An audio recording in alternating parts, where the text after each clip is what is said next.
So now that I have finished cutting out my fabric with my pattern on it, I've left my pattern pinned to it. I do not want to take it off yet because there's a step that we're fixing to do right now that you still need your pattern piece on there for. I've already made the adjustments to my instructions that came with my packet, so I will better understand these videos. So this is going to be grade number 1, part 1. Okay, so before I take my pattern pieces off so I can pin my piece 11 and 12 together, I don't know if you've noticed, but on your pieces towards the crotch, so where it curves, there are these little dots. Okay, so on mine, I have 3 sizes. I have extra small, small, and medium on mine. There are 3 dots on my piece 12 and over on my piece 11 as well. Those are actually very important to transfer onto our fabric. That's going to let us know from what point to what point we need to stitch later on. So I'm going to take my marking pencil. Let me get this positioned.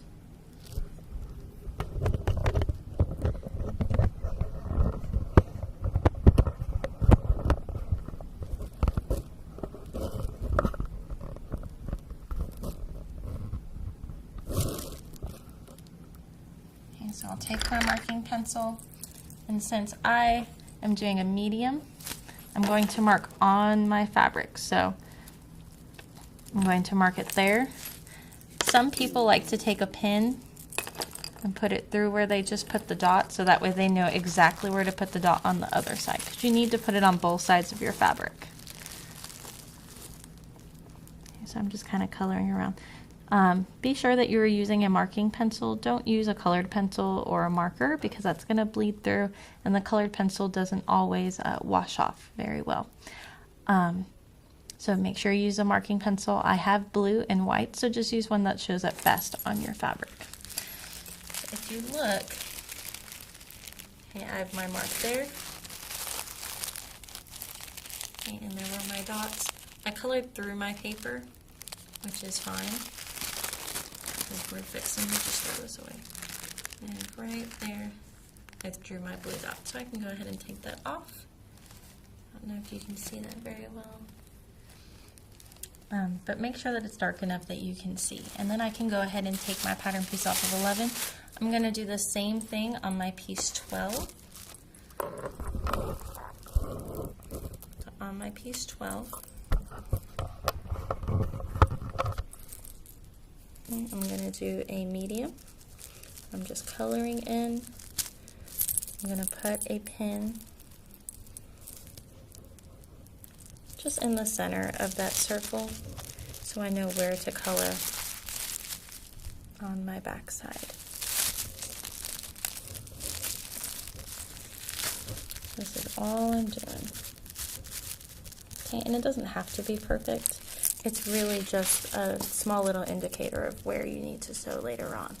That will be a very important part when we finish, when we get to that part. One other thing that I like to do, if you've noticed, your piece 11 and your piece 12 are actually 2 different sizes.